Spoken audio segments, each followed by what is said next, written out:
And maybe that's not so unusual as, in the days when the women stayed home and took care of the kids and all the household stuff. My dad would go out to work, a heavy equipment operator, and come home tired and just didn't interact with me. So I felt I never had a relationship. Then when I was in my early 20s, I was with a ministry group in Guadalajara, Mexico. And I woke up in the middle of the night. My father had died. I just knew my father died. And I began to cry, and I just felt that ache, and I said, but I don't have a relationship with him. I'm not ready. And I cried out to God, and I told him, I'm not ready for my father to die. I can't lose him yet. And the Lord said to me, then go home and work on it. Make a relationship. And so, woke up in the morning, the call never came, my father had not died, and I went back home, and I was living in a ministry house with the group at that time, and I went to my parents' house and saw them, every few months or so. So the next time I went home, I walked over to my dad, he's standing in the middle of the living room, and I gave him a big hug. It was so uncomfortable. He was stiff, and he didn't move, and you could feel the shock in his body. But, come on, I'm going to do this. And so did that, and then I went and hugged my mom, and I had made the decision to make that relationship, to take those steps to do that. And I began to do that. And I can't even tell you how it happened over the next years, months and years. I think I began to seek him out and have conversations with him. Because up to that time, the only conversations we had ever had centered around my car. He got me my first car, my second, finally my third car, and he said, this is the last one, now you buy your own. But he would ask, well, how's the car running? Well, it's making this sound, clunk, clunk, clunk, and so he'd go check it. Okay, it's fine now. And that was our relationship. That was the extent of it. So I did start talking with him more. And it was, I don't know how much later, maybe a year or two, one day I was riding in his truck with him to the hospital to go visit his friend, Jay. And I thought there, I said, look at me. My dad and I are going to visit his friend. I'm part of his life. We're doing this together. And we had a wonderful visit. It was a lot of laughing, and my dad was very funny, very social, away from the home. At home with us kids, not so much. But I got to enter that part of his life and be with him where he was a center of attention and so full of fun and joking. And so I just realized that, and I don't know how it happened, just step by step, little by little, we formed this relationship where I was now part of his life. And I'll fast forward, it was about 20 to 25 years later that my dad passed away. And that last week of his life, he was in a hospital. And as my family's custom is, someone was always in there with him. We didn't leave him alone in the hospital. In fact, there was probably about 5 to 10 years prior to that, he had been in the hospital for quadruple heart surgery. And so always someone was in the waiting room, myself, my aunt, my mother, there was always someone there. And evidently one night my dad woke up and he told the nurse, he's in ICU, he said, go out and see who's here for me. Oh, sir, it's the middle of the night, everyone's gone home, there's no one here. He said, well, please go and check. And he did, and my aunt was there. And so, that was really heartwarming to know that he had that security and that knowing that he was loved and someone's out there for him.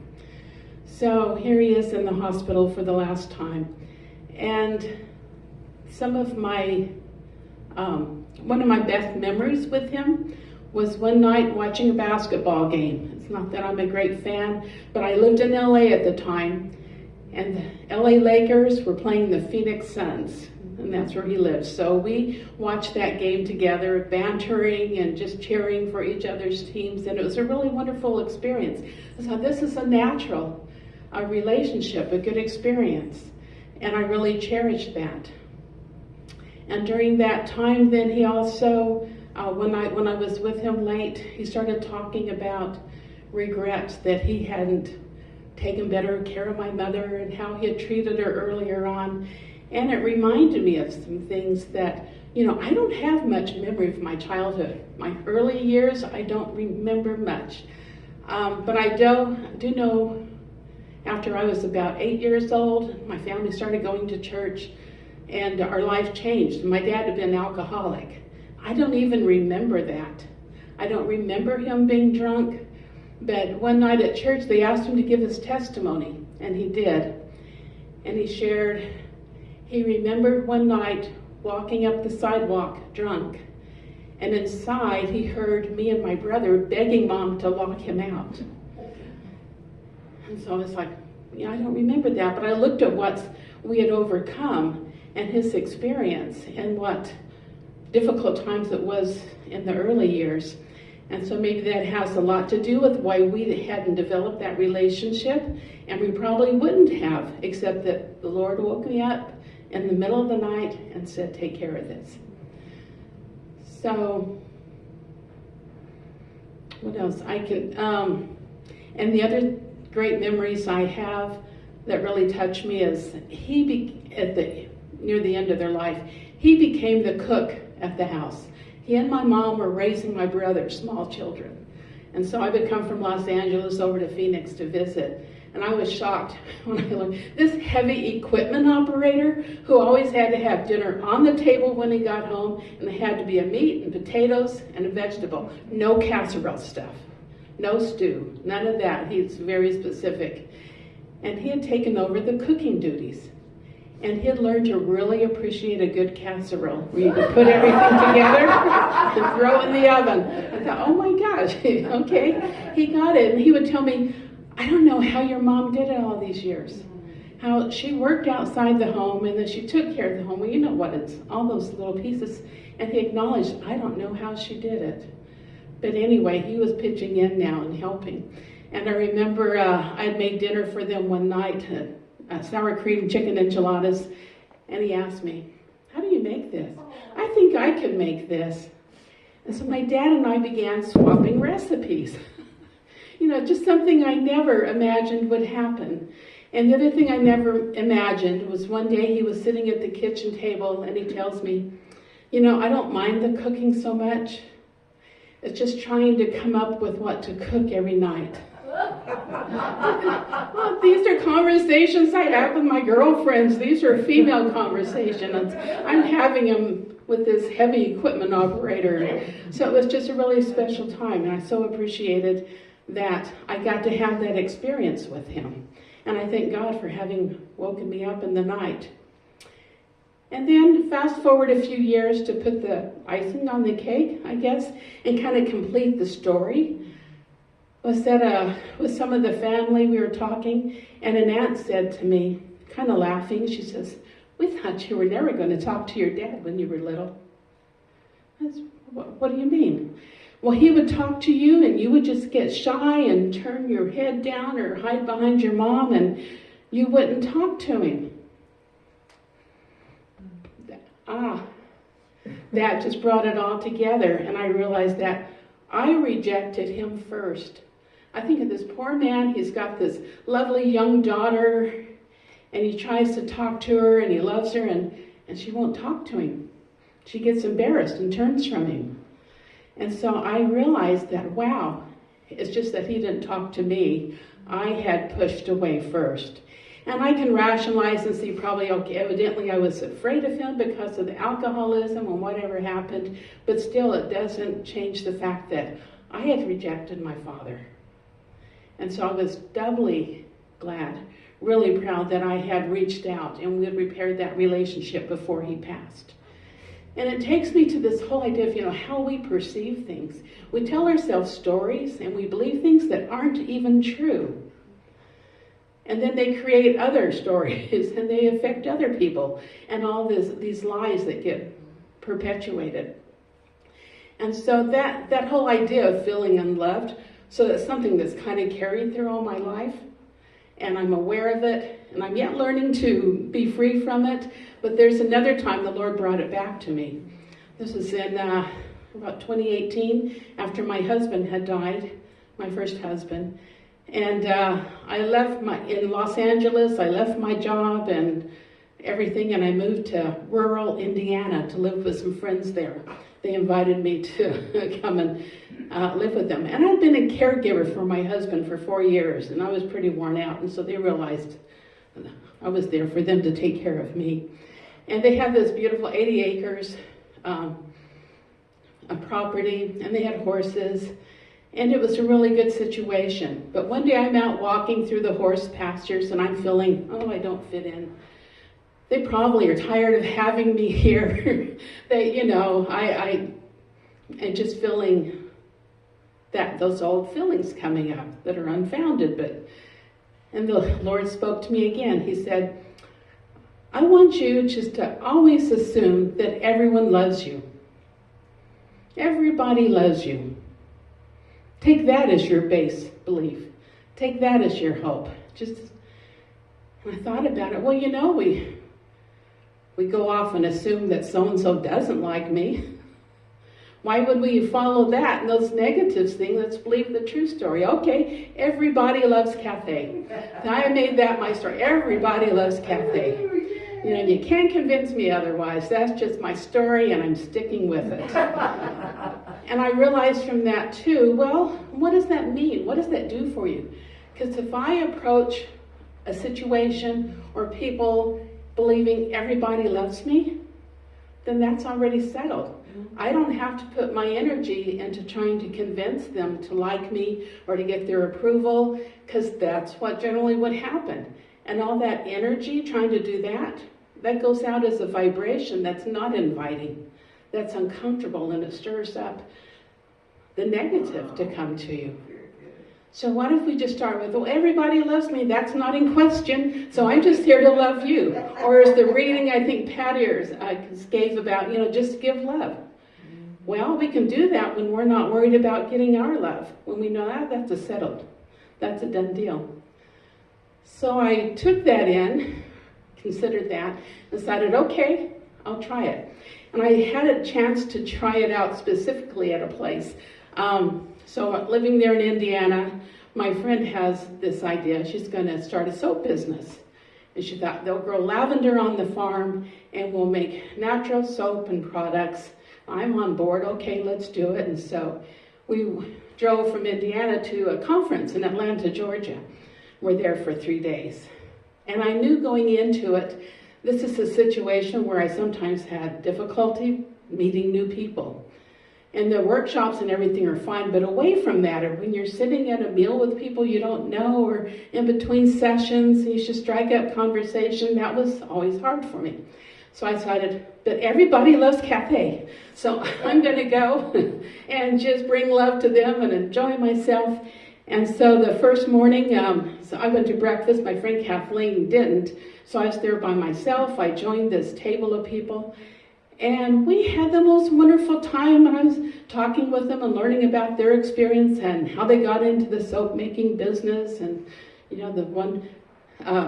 this one woman, they had goats and they had a lot of milk and they didn't know what to do with it all. So they decided they'll make soap, and just how it grew. And it was wonderful. I left that thinking, oh, it feels so good. It just fit in. It was a flow. It was easy. So I went throughout the day, and then came lunchtime. I had forgotten my lesson. It came lunchtime, and I sat down with this group, and they told everyone, well, just go around and everyone share at the table, some tip or what you know about your business. I was brand new. I knew nothing about soap, and suddenly I just kind of shrunk. I don't know what I said. But after that, as the conversation goes on, I could not get anyone to talk to me. The people on either side, they both turned to the women on the other sides. And I even trying to lean in, how you can do that and make it a 3, join as a third person in the group. And on the one side, she even turned her back. And I'm like, what? What is this going on? And then I sat there and realized, I forgot everybody loves me. I came in afraid that nobody would love me and I wouldn't fit in, and sure enough, I don't fit in and I can't find my place. I can't get any footing here. And so I love that experience because I got to see it in one day, the juxtaposition of doing it and then not doing it. And so I try to make that the base I live from. I'm kind of talking to all of us because I don't always accomplish that, and I get very forgetful and will go and get nervous being around people. But I really believe that's the thing I want to share with us today and with you is to, everybody loves you. Just believe that. Whether it's true or not, I mean, who decides what's true? What's truth? But we're living by what we believe, and we believe so many things that are not true. Believe, I went over there today to that meeting and she didn't even hug me. I think she's mad at me. Or I don't know what I did to hurt her feelings, to turn. What are these lies, these stories that we come up with? But it's like we're always looking for evidence why we're not loved, why we're not wanted, why I always felt like my father didn't love me. I didn't have that relationship. And so, you know what? If we're seeing it, we're feeling it, it's on us to change it. We're the ones that can take that first step. It is to go and hug someone that you haven't hugged. Ooh, the bells are ringing. Yeah, it's supposed to be turned off. You know, but let it be a reminder when you hear bells that you know that's your message coming out for you to love everyone. There's a reason for that. And to not take it personal, but to just be able to step into that. So that's kind of the bottom line I wrote down, is really to encourage you, all of us. Just some statements. And I think we kind of tend to do it often as affirmations. That's okay, but if it's even beyond that, it's just our life. It's the way I live. If you're going to tell yourself stories, tell yourself stories like these. I am so loved. Oh my gosh, these people just love me. I am so blessed. We heard Carrie earlier, how blessed she is. Just so blessed. And that's your story. You're sticking with it. And it's so true. My new word that I'm enjoying a lot is giddy. You know, I did power word workshops and I had the word bold. My new one is giddy. I want to feel just giddy. I just feel so giddy how everyone loves me and how this is working out for me and that's working out. And it's because I am worthy of that love. So we talk, I am worthy. I am worthy. So believe it, and believe it when you're entering some situation with someone, or maybe someone you have tension in the relationship. And maybe you want to overcome that or let it go. Or just start out with, well, I'm so loved. And you know, if God loves me, how could anyone else not? Because he loves us. And I receive that love and willing to give it to others. And then I realized too how it applies to my relationship with God. So I believe God loves me, that I can go to him freely without hesitation. But if you believe God doesn't love you, if you believe you've done something wrong or something inappropriate, and then you're afraid to go to God, you take this guilt, well, that doesn't work. And it's putting on him what isn't true anyway, because he still loves us nonetheless. And so we should always have that same love and that belief for ourselves everywhere we go. And so that's it. And so I give love to others because that's who I am. And I just so appreciate that you all love me so much. And I love you. And so that's kind of what I had to share with you this morning. So thank you. You are loved. We love you. Thanks. And that jacket is gorgeous. Yes. I figured I needed some color. Carrie, did you have something to I say? do. That's called the law of attraction. And what you're doing, we are a mirror, and everything that's inside of us is mirrored out of us. And so when we're standing there, we're doing whatever we're doing, it's the stories that we tell ourselves. And you're absolutely correct. It's like we could create the most beautiful life by telling ourselves these beautiful stories, and as we go around, and it reflects back to us. It's like buying a car. You know, you never seen a white car that was a CRV until you bought one, and then all of a sudden they're everywhere. You know, I mean, it's like your awareness is opening up to all that amazing potential. What a good job! Thank you. Thank you. Beautiful message.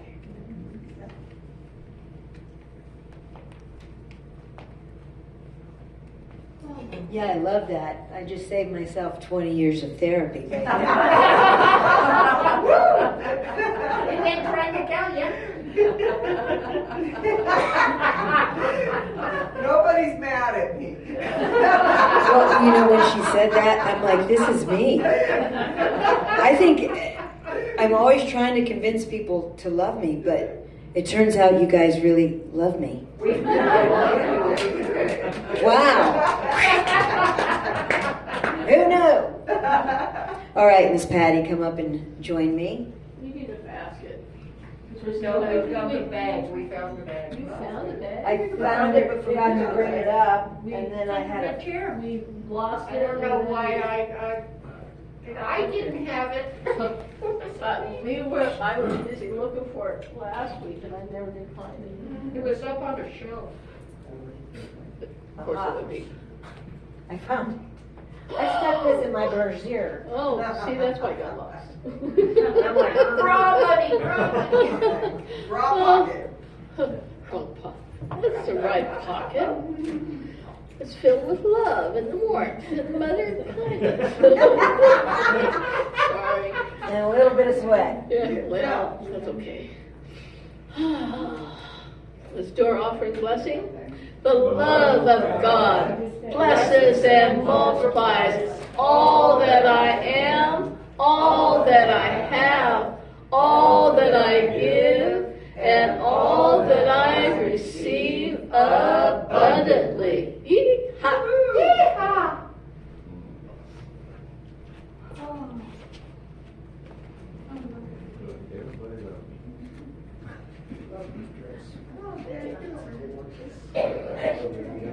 I love good weather. Yes, we do.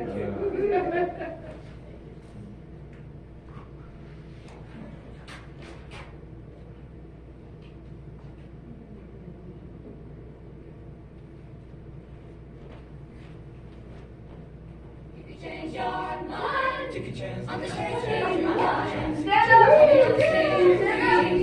Take a chance on me. Take a chance. If you change your life, if you don't want to be around. If you got no place to go, take a chance. If you're all alone, it really hurts. I'm feeling free. Take a chance on me. On your life, then you can take your life. If you put it right to the captain and it's fine. Take a chance on me. That's all I ask of you, honey. Take a chance on me. All right, that was a little bit. Oh, a deer just went walking by. Oh, Chance on it. that's my, Keep her right to her that's my heart chakra. Oh, Father God, Mother God, angels, angels everywhere, ascended masters, loved ones, guides. Thank you, thank you, thank you for these gifts that have been bestowed upon us. As you showed us and showered us with your goodness, we give back what you've given. We are so grateful and we are so thankful and blessed to know that all is well with us, around us, our loved ones, and let us know we are loved just the way we are. No bears, no nothing, just pure, glorious love. And so it is. Let's have us a circle.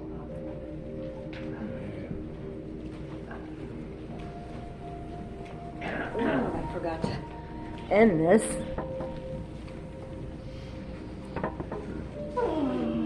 Huh?